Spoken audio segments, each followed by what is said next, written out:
जे काही हवंय ते झी5 ऍप वर पहा. झी5 ऍप डाउनलोड करा आणि फ्री मध्ये पहा केव्हाही कुठेही. काका आपल्याकडे हे असंच आहे. एखादी बाई अडचणीत असेल तर तिची अडचण दूर करायचं सोडून तिला अधिक अडचणीत टाकलं जातं. ते म्हणतात ते अगदी बरोबर आहे. स्त्रीच्या ऱ्हासाला पुरुषापेक्षा स्त्री जबाबदार असते. जात सहन केलेली सासू आपल्या सुनेला मदत करण्याचं सोडून तिला त्रास कसा देता येईल याचा विचार करते. उत्साह येतो तिला. माझ्या नशिबानं आईची माया करणारी सासू मला मिळाली, जी आपल्या मुलाच्या विरोधात माझ्या बाजूने उभी आहे.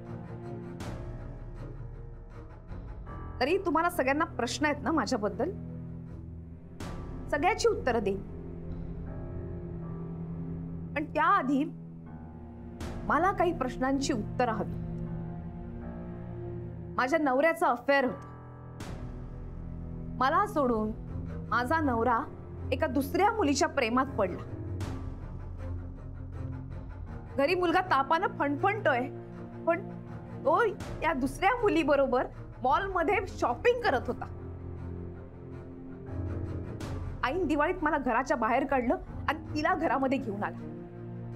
स्वतःच्या मुलाच्या मुंजीमध्ये तिला घेऊन आला आणि आपल्या आई वडिलांचा, माझा, सगळ्यांचा अपमान केला. त्यावेळेला तुम्ही सगळ्याजणी कुठे होता? तो कुठे गेला होता? तेव्हा का नाही तुम्हाला हे सगळे प्रश्न पडले?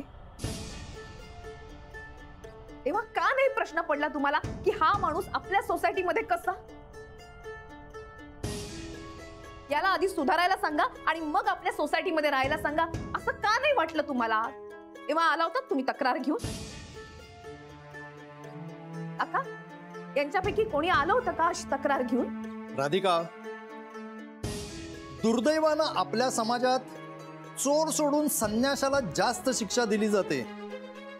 ही वस्तुस्थिती आहे. नाही, अगदी बरोबर आहे काका तुमचं. अहो बरोबर काय?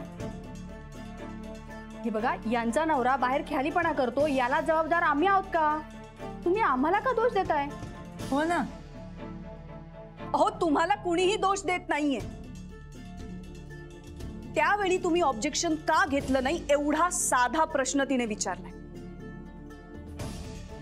तिच्या घरात काय चाललं होतं हे तुमच्यापर्यंत पोहोचलं असणारच ना. मग त्यावेळी तुम्ही ऑब्जेक्शन का नाही घेतलं? या तर चोराच्या उलट्या बोंबा झाल्या. आम्हालाच उलट विचारताय. हो ना. अगं राधिका, एवढंच होतं ना तर आपल्या नवऱ्याला मुठीत ठेवायचं. आणि हे बघ, नवऱ्याला मुठीत ठेवायचं काम हे फक्त बायकोचं असतं बरं का.